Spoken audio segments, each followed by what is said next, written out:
Is got the morning coffee, morning sun, most optimal. Today's video, we're going to be talking about why 2 sets is king. 3 sets is not optimal anymore. We're science-based lifters here. 2 sets of 8 to complete failure. But back in the day, I used to be the same as you. I used to think more sets, more exercises, just more volume meant more muscle. But at the end of the day, that was the biggest thing holding me back. I would go in there, I would do 4 different sets of 4 different exercises, doing like 40 sets on the week, hitting every muscle group 2 times a week. But my exercises didn't have the intensity or the structure for me to be able to grow. I wasn't tracking my workouts. I was doing random shit in there. So nothing was progressing, wasn't tracking my food.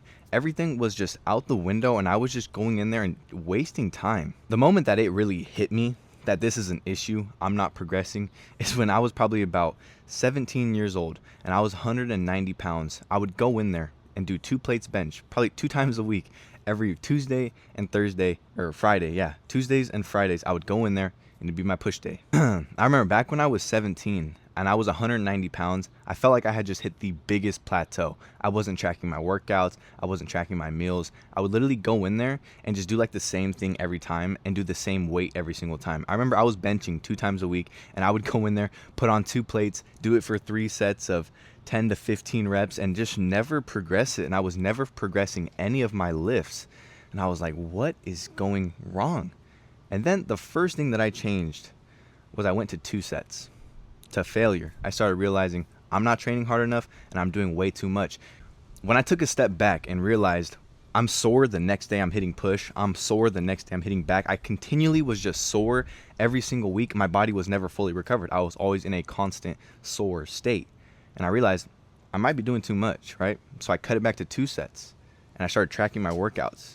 But honestly, just the moment of cutting it back to 2 sets was game changer. I was able to recover and I just felt like I had more energy inside the gym to push harder for every single set. Instead of thinking like I have to go in there and do 4 different exercises at 3 sets, I'm going to be in here for the next 2 hours, right? You focus on 2 exercises at 2 sets, you put all of your effort into those and you're able to push heavy weight. That alone right there is what breaks through 99% of most people's plateaus. I just explained exactly what I was doing back in the day, right? 4 sets, 3 different exercises, just hammering myself to the point of not being able to recover, right? And it was just killing my gains. I was actually probably moving in the wrong direction.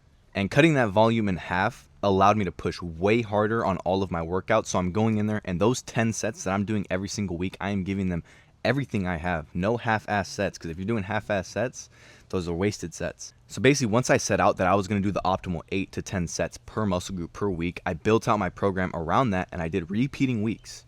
I had push-pull legs, repeat. My whole week would just repeat and I would be tracking the weight that I'm using for each workout. And the moment that I started doing 10 sets of total volume for that muscle group and I started doing it 2 times a week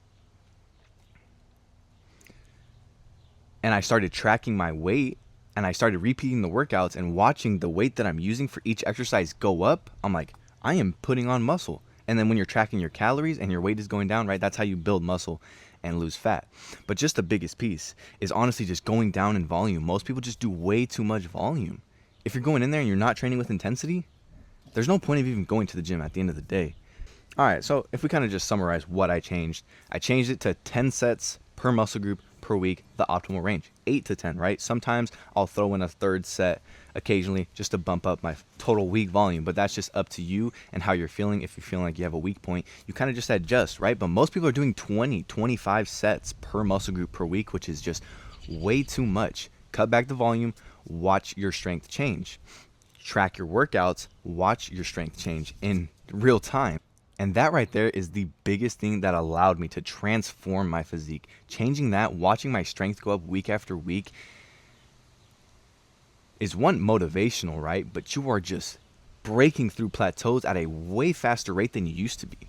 And at the end of the day, why it works. First off, most people don't train to failure. When you start training to failure, your muscles are going to be like, okay, we have a reason to grow, right?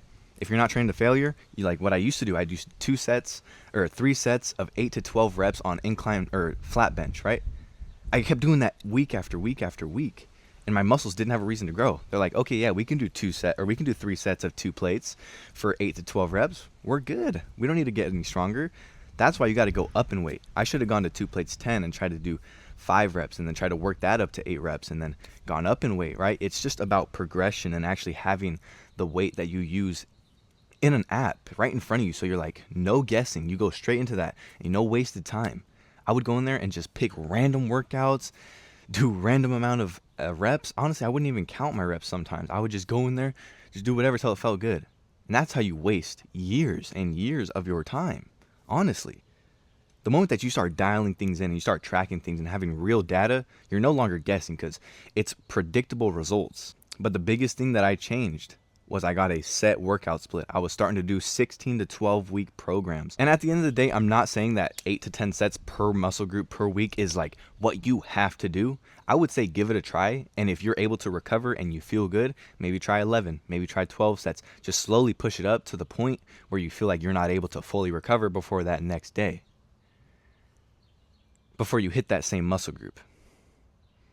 Because that's the biggest piece, is breaking your muscles fully down, letting them fully recover. If you're breaking them down, not letting them fully recover, you're wasting time. And when you do go into the gym sore, it's a higher chance of injury and you're overall just not going to feel as strong, and it's probably not going to feel very good. At the end of the day, the biggest thing I changed was I stopped chasing soreness, right? Soreness wasn't an indicator that I was building muscle. I started chasing performance when I actually felt good, when I watched my lifts go up, what was actually giving me real results. So that's what you should do for yourself. Figure out what is actually giving you results.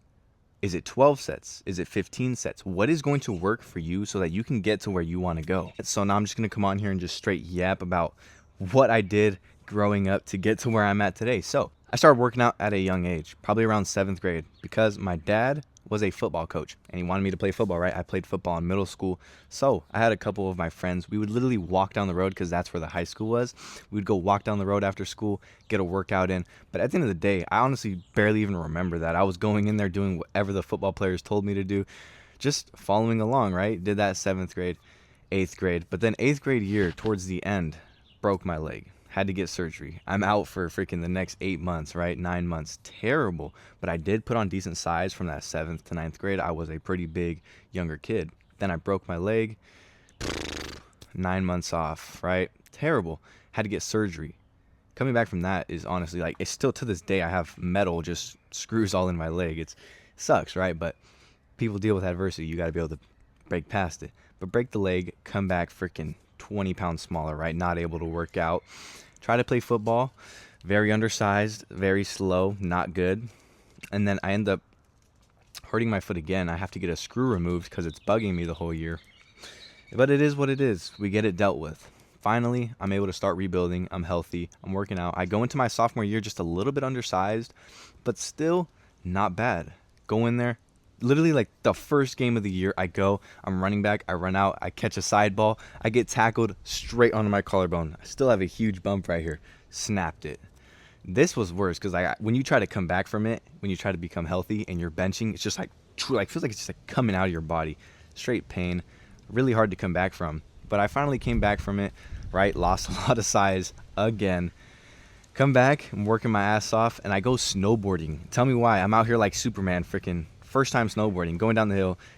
I catch an edge, flying out there like Superman. Bow. Collarbone cracked again. I didn't break it, just cracked it. But then it's still more time off, and I come back and I'm trying to bench, and it's like even worse. It's like my freaking collarbone is just like popping out. I'm like, oh my gosh, just more setbacks, All this time I'm just wanting to quit, man, You just don't want to continue having to just restart over and over. But you just got to have that mental discipline, right? That things are going to pan out. You're going to have adversity in life, right? But how you react towards it is how the rest of your life is going to go. But we break past that. And the rest of my sophomore year, obviously dealt with the injury, but I came back from that, started working out, started rebuilding as hard as I could. Junior year, I'm severely undersized, not very good at football, freaking just dealing with injuries my whole life. I don't really play, right? Just ride the bench, but this whole time I'm in the background, I'm fucking just going hard as shit at the gym, going hard. Mostly ride the bench my junior year. Finally, senior year comes around, and I was able to rebuild that entire off season. I was able to rebuild so much. And like the biggest pieces is like my freshman and sophomore year, all I was doing was just the bare minimum, trying to go into the gym when I can, doing like PT. So that was just kind of like just wasted years, not really like starting my fitness journey just yet, just following along with what everyone's saying. But once that junior year hit, that's when I really started to take control myself. I started going to the gym myself, not just going to the school gym. I started getting a membership and going to the actual gym. I would go there after practice, right? Or in the morning, just getting extra time in. But that was just me doing random stuff, just kind of picking stuff up off the internet, doing 3 sets of 20 sets, not training very hard, just not really structured at all. And I'm eating random stuff, so it wasn't the best training, but still as a newbie, you can kind of get by, but it's just going to probably take 4 times as long, right? Just a lot of wasted time that could have been done a lot faster. But finally, I come in my senior year, I feel great. Played the whole season, I felt like my training was pretty dialed in right there. I put on decent size. I probably went from 175 to 190, put on decent size, strength. Overall was good training, but was still doing a little too much. Felt freaking crashed every single day. The only reason I was able to put on strength was because I was bulking. If I was cutting at that time, there is no way. Now I'm able to cut and put on strength, which is amazing, but because we have the proper systems in place, the proper diet in place, right? But then we get to my senior year, I had a good football season. My lifts only went down a little bit. I probably lost about 10 pounds because that's going to happen over a season. I did tear a ligament in my thumb, which sucks, but it's fine. It doesn't affect me. Just won't go straight. It gives me pain sometimes. But then I also hurt my hip flexor, but it's just little tweaks, I feel like I'm just an injury prone person. I think sports is not for me, which is why I didn't want to go play college football. But we had a good season, only lost about 10 pounds, probably ended the season at about 180-ish. Then that's when I really started hammering it in, right? Football's over. I'm basically graduated. I'm just going hard in the gym. At this point, I'm 18 years old, right? Just bam, bam, bam. From there on out, I started smashing things. But I would say right when I did finish high school, it was a lot of wasted time. I was in the gym, but I was doing random stuff, wasting so much progression that I could have been making. I could be way farther ahead than I am right now, considering the amount of progress that I've made in the past year alone, considering from when I was 17 to 19, comparing 19 to 20, it's night and day. I have been able to ascend to crazy heights just from switching my training split and all of that kind of stuff, and having it all dialed into a T. I'm no longer guessing, right? Because that's what everyone does. They say, oh, I track my workouts. But do you really? Or are you just saying that? Oh, I track my meals. Are you really? Or are you just saying that, right? Because I used to say that too. I used to say, I track my workouts, I track my meals. Oh, I'm not progressing. But I really wasn't, just lying. I'm just intuitively eating. But the moment I really started tracking everything, my workouts, I'm okay. I'm objectively watching these go up every single week.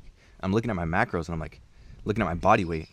This is working. My weight is going down. My workouts are going up. How is this possible? It's because I got structure. When you have that structure in place, it just makes things so easy. You just hit box after box after box every single day. It's just a simple step 1 through 5. You hit every single step. Bow. That is exactly how you're going to ascend. But honestly, just looking back in the day, I wish I had the ability to hire a coach. I just had no idea about it. I just wasted so much time, so many YouTube videos I had to watch, so much trial and error, just going in there, seeing what works for other people. Wasting months and years to get to where I wanted to go, right? And now that I coach these clients, they're getting to where they want to go in such a shorter period of time. I pull up an old picture of me right here to right here. This took me almost 2 years. At the end of the day, carbs are what going to give you energy. They're what is the cornerstone for allowing you to build muscle while losing fat. I know I kind of messed up my words right there, but carbs are the cornerstone for building muscle and losing fat, so that you have energy at the gym, right? You want to carb up before the gym. Most people don't do that. A lot of my clients, they're mind boggled when I raise their carbs up. They're isn't that going to make me fat? No, it's going to give you more energy. It's so funny watching me raise their carbs up and then watching them lose fat even faster, and they feel amazing. That's the best part, right? Carbs, you need to time them out right. They can make you fat if you eat them at the wrong times and eat the wrong kinds of carbs. You want to time them out before your workout. You want to have heavy, fast-acting carbs before your workout so you have energy and you completely smash the gym, right? You're going to get a crazy pump. You're going to have energy. It's going to also fill your glycogen for after your workout. You need carbs before you go into the gym. You need them. Honestly, the biggest cheat code that I have found with my fat loss is my upper body days. Since my stomach, it doesn't affect me as much as my leg days. I will fast in the mornings from I wake up at 5 all the way up to about 8 o'clock is when I will fast. I'll just get work done, I'll walk, and instead of having a breakfast at about 7, just having some quick protein, what I'll do is I'll just wait until my workout, and I'll have 4 rice cakes, 2 servings of honey, and a banana. Have over 100 grams of carbs. Go to the gym, and that's basically a meal, right? That's almost 400 or 500 calories. But then that also gives me space for later in the day. I'm filling up my carbs at the right time so that I have a great workout, great energy throughout the rest of the day. Then once you get back from the gym, you realize that you skipped your breakfast. You have way more calories left throughout the day so that you're not feeling like you're starving, right? So you come back from the gym, and that's when you have your healthy fats, whether it's like having half a pound of ground beef. That's going to give you good protein, good healthy fats, and then you throw in some potatoes right there. Perfect combo, hitting every single box. Good protein, good carbs, good fats. And then that's when you want to load up heavy on the carbs. And then I'd say for dinner, that's when you can cut the carbs down just a little bit. But make sure that throughout the day, you're still getting the amount that you set out to get, whether it's 200, 250 grams. Just make sure that the end of the day is just a little bit lighter than those other 2 meals, because timing those right there, your body's using those carbs for energy and it's not storing them as fat. Is people put so much of an emphasis on protein. I used to be the exact same way. The moment that I changed to carbs being my emphasis, my energy, bink, my strength through the roof. I realized there's no need to get a 1.5 grams per pound of body weight. I don't need to be getting 300 grams of protein. I weigh 175 pounds. Maximum, I want to get like 185 grams, right? That's good for me. 10 grams over. As long as I get 1.0 to just a little bit over, that's fine, because I'm able to stuff a lot more grams into my carbs, right? And then obviously you want to be in a healthy range for your fats, around 40 to 60 depending on your body weight, maybe 70 depending on your goals, right? And how your hormones work and how you feel. Like when you have those systems, it just makes fat loss predictable. I'm done. I'm gonna need to go to the gym.